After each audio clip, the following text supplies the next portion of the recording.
जानते हो और बहुत अच्छे तरीके से आप रखते हैं सारी चीजों को। आपने उस बिहार को तो जरूर देखा होगा ना, जिस बिहार में जब प्रिंस जाते तो कहते थे कि भैया अगर लैंड 2010 रुपये जेल में आएगा तो वो कहीं आपके पास लैंड रिफॉर्म। अजय जी, आप देखिए, आप तो बहुत जानकार है, आप सारी चीजों को दुबे साहब, आपने एक नैतिक दबाव बन गया है देश की राजनीति में। आप हर कोई नीतीश कुमार को इस नजर से देखता, राहुल गांधी को भी, कि आप किसी भी ऐसे व्यक्ति को आप टिकट नहीं देंगे, अपना प्रत्याशी नहीं बनाएंगे, न विधानसभा में, न लोकसभा में, न जिला पंचायत में, जिसके ऊपर चार्जेस आईपीसी के तहत क्रिमिनल चार्जेस है। आपको लगता है ये नैतिक दबाव अब आप पे बन गया, क्योंकि आपने कहा कि साहब आप हमसे नहीं बनाएंगे, एक पार्टी के लिए सभी पॉलिटिकल पार्टी बातों में तो आपकी बात करेंगे, हमसे भी है और सभी पॉलिटिकल पार्टियों से भी है, क्योंकि इस समय जिस तरह से माहौल बना और इसका सारा श्रेय मैं देश की युवाओं को देना चाहता हूँ, राहुल गांधी को नहीं देते। देखिए, ये व्यक्तिगत तौर पे आप सवाल मुझसे न पूछे, आपने राहुल गांधी आप आपको बता दूं ना, मैं भी आप राहुल गांधी को देना चाहूंगा, सबसे ज्यादा युवा आज पूरे देश में। आप एक सर्वे करिए, 35 से 40% के बीच हमारे बिहार के युवा है। आज बिहार सबसे ज्यादा युवा राज्य है। आज आपको ये जानकारी पास रोजगार से क्या चांसेस है, कितनी इंडस्ट्री आपने शुरुआत हुई है। आपने वहाँ शुरुआत करिए, आप शुरुआत से पहले ही आपको बुराई क्यों दिखती है हर जगह? कुछ अच्छी चीज भी हुई है, हम अच्छी चीजों को क्यों नहीं प्रोग्रेस करते, आगे ले जाते, कभी कमियों को सुधार कर आगे बिहार ले जाते। कुछ अच्छा हो तो जरूर प्रोपेगेट किया जाना चाहिए। तो बहुत सारी अजय जी होगी, खुलकर नहीं आपको बताना चाहता। अजय जी, आप देखिए, आप तो बहुत जानकार है, आप सारी चीजों को जानते हैं और बहुत अच्छे तरीके से आप रखते हैं सारी चीजों को। आपने उस बिहार को तो जरूर देखा होगा ना, जिस बिहार में जब प्रिंस जाते तो कहते आपके पास अगर लैंड 2010 रुपये जेल में तो वो कहीं आपके पास लैंड रिफॉर्म, तो आपके पास लैंड रिफॉर्म की रिपोर्ट पड़ी हुई है, जो आपके मुख्यमंत्री ने किसी को चेयरमैन बना के रखी थी। आपने कहा वो लैंड रिफॉर्म आप लागू करें, वो रिपोर्ट का क्या हुआ उसका पता नहीं। देखिए वो कहाँ है, देखिए वहाँ शुरुआत हुई है और आपको ये सारी चीजें आप हमसे पूछेंगे तो हम वहाँ पे तो गवर्नमेंट अथॉरिटी है नहीं कि आपको रिपोर्ट ला के अभी दिखा दे क्या हुआ है सब। बिल्कुल, तो जो वहाँ पे जो शुरुआत हुई है उसको होने दीजिए, आप प्रतीक्षा करिए। और जिस हिसाब से हमने वहाँ काम शुरू किया और काम हो रहा है और दिखने लगा, अब एक दिन में तो हमारे पास जादू की छड़ी है नहीं, जो बड़े लोगों की तरह कोई बड़ा विरासत से मिलता जुड़े, हमने शुरुआत करी है वहाँ। जैसा कि अजय यहाँ पर कह रहे थे कि जो ट्रांसलेट करने की ताकत लालू प्रसाद यादव में थी, वो आरजेडी के किसी और नेता में नहीं है। और दूसरा, लालू प्रसाद यादव आज इस मामले के लिए खुद जिम्मेदार है, क्योंकि इन्होंने सेकेंड लाइन लीडरशिप को कभी पनपने ही नहीं दिया। यही हाल नीतीश कुमार जी का भी है।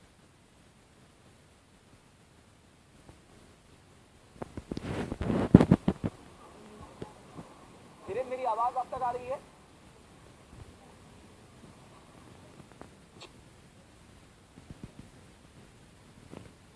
धीरेन, मेरा सवाल लगता है धीरेन तक हमारी आवाज नहीं पहुंच पा रही है।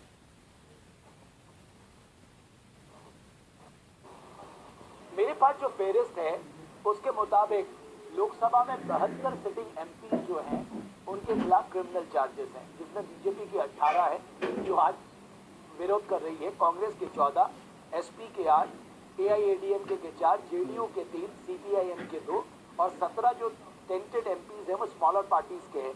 आपके भी 3 इसमें हैं।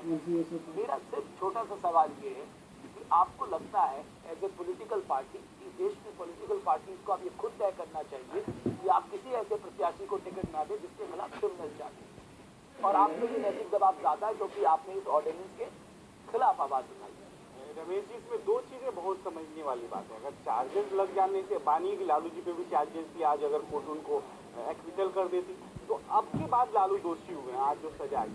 वैसे ही जो पॉलिटिकल पार्टियां उनके पास भी एक आज जो नई पीढ़ी आ रही, मैं एक बात कहता हूँ, एक नौजवान होने के नाते ये बात कहता हूँ, नई पीढ़ी चाहती है कि बिल्कुल पॉलिटिक्स क्लीन हो, और आम आदमी भी नई पीढ़ी के साथ है। वो कहीं ना कहीं उस पर दबाव है, अब राजनीतिक पार्टियों में बहुत ज्यादा दबाव है कि वो अच्छे लोगों को लेके आए और एक अच्छा आदर्श समाज के सामने रखें। अगर ऐसा नहीं होता तो जो आप परिवर्तन देख रहे हैं राजनीतिक में, इतनी जल्दी जो जो चीजें निकल के आ रही, ये चीजें आज शायद नहीं होती। और चलिए बिल्कुल जरूर रखें। और यहाँ पर हमारे सारे मेहमान हमारे साथ बने हुए हैं, बस एक सवाल आपके सामने हम रख रहे हैं, क्या लालू यादव डाल दिया और सीट जीत गई?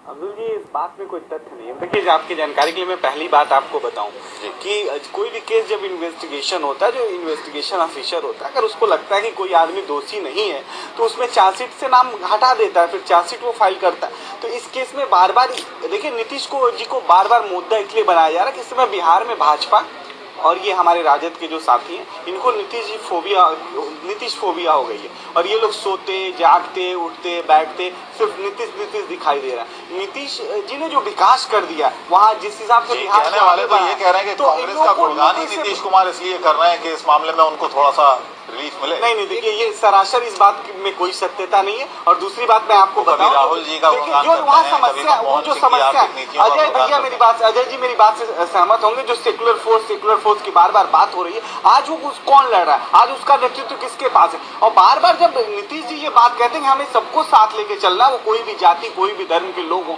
और यहाँ पे बिहार आगे निकल चुका है इन सब चीजों से कि हमें मॉय समीकरण की बात करें या किसी भी समीकरण की बात करें। आज नीतीश जी वहाँ सबके नेता है और सबका बिहार। वही सवाल दुबे जी आपसे जानना चाहते थे अब अबुल की, ये सारे पूरे प्रकरण में आपको नहीं लगता है कि आपकी पार्टी को सबसे ज्यादा फायदा होने वाला है? आप जब बीजेपी के साथ थे, एक पर्टिकुलर वोट का जो बैंक था, वोट बैंक जिसको आप कहते हैं, वो आपके साथ छटक चुका था।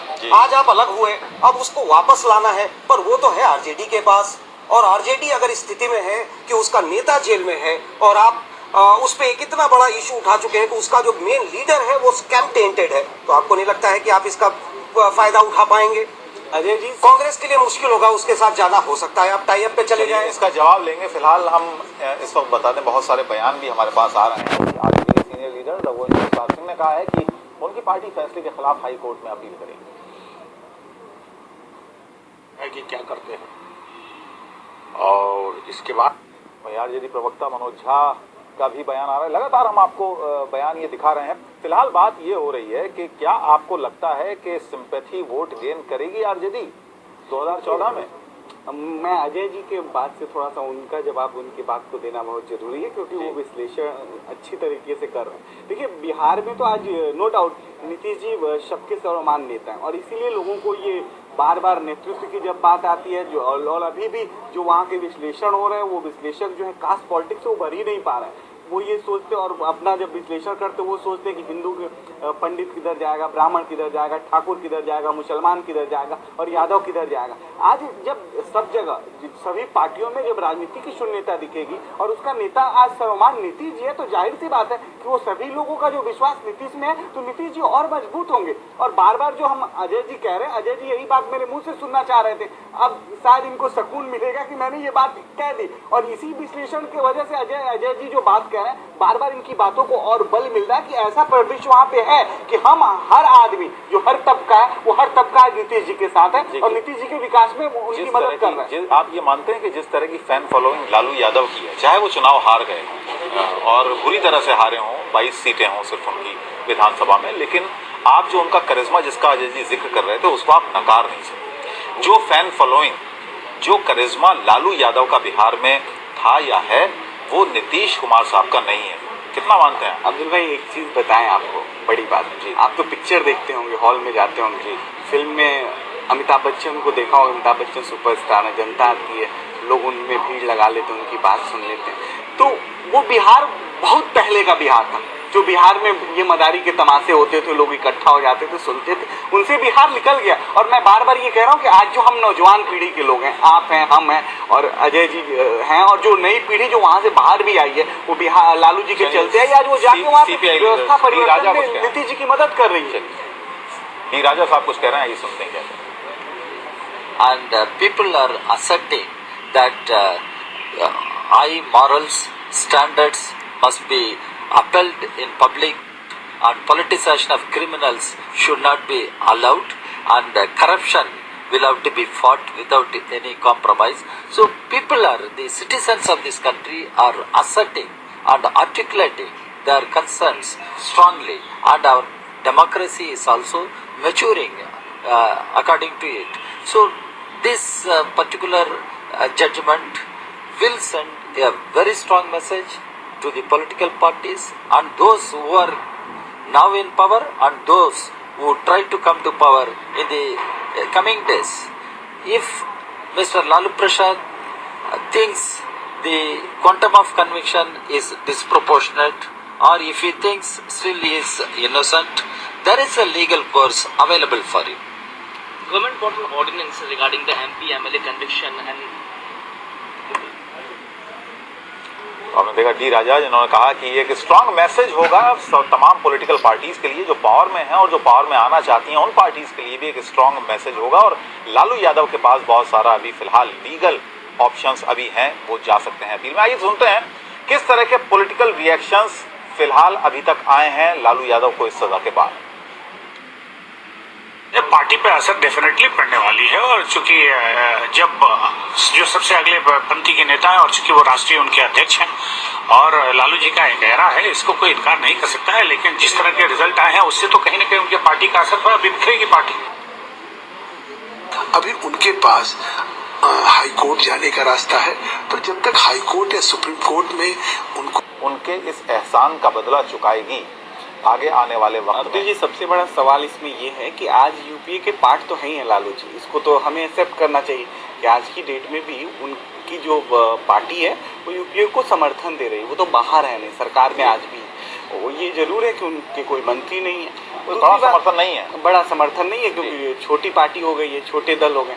लेकिन इसमें जो सबसे बड़ा अहम इशू आता है जिसपे हम लोगों ने कभी अभी चर्चा नहीं कर रहे हैं, मैं एक लॉयर होने के नाते इस केस की जो संजीदगी है उसको देखता हूँ कि उन सीबीआई के ऑफिसर्स को हमें आज सैल्यूट करना चाहिए जिन्होंने कितना अच्छा केस बनाया होगा। दुबे जी जो कह रहे हैं कि ये सारा मामला यहाँ तक पहुँचा है, उसके पीछे अगर आप देखें तो अगर सीबीआई का ये स्ट्रॉन्ग स्टैंड नहीं होता, 120 भी नहीं लगाया गया होता, तो शायद ये जो सामने दिख के आ रहा है वो नहीं होता। कितने छोटे केसेस में भी आप देखिए, ये जो 37.5 करोड़ का मामला था चाईबासा ट्रेजरी का, ऑल्दो ये मदर ऑफ ऑल केसेस कहा गया क्योंकि ये पहला केस था जिसमें कि चार्जशीट दाखिल हुआ था। लालू थे, जगन्नाथ थे, सब लोग थे जो आज जिन पे सेंटेंसिंग हुई है कन्विक्शन के बाद। ये मामला 120 के तहत अगर नहीं लाया गया होता तो शायद इस तरह के लोग जो पॉलिटिकल कॉन्स्पिरेसी के साथ जो क्रिमिनल कॉन्स्पिरेसी में आते हैं वो बच गए होते। मैं कहता हूँ ये जॉइंट डायरेक्टर यूएन विश्वास, जिस तरह से उन्होंने अपनी पूरी टीम को, राकेश अस्थाना हुआ करते थे उनके साथ, इनकी पूरी टीम जिस तरह से सामने डटकर 60,000 डॉक्यूमेंट, मुझे अभी भी याद है 60,000 पेपर्स होंगे कम से कम, ट्रक में लोड करके लाया जाता था। I have done a tremendous work. Each and every year, I have earned crores and crores every day, and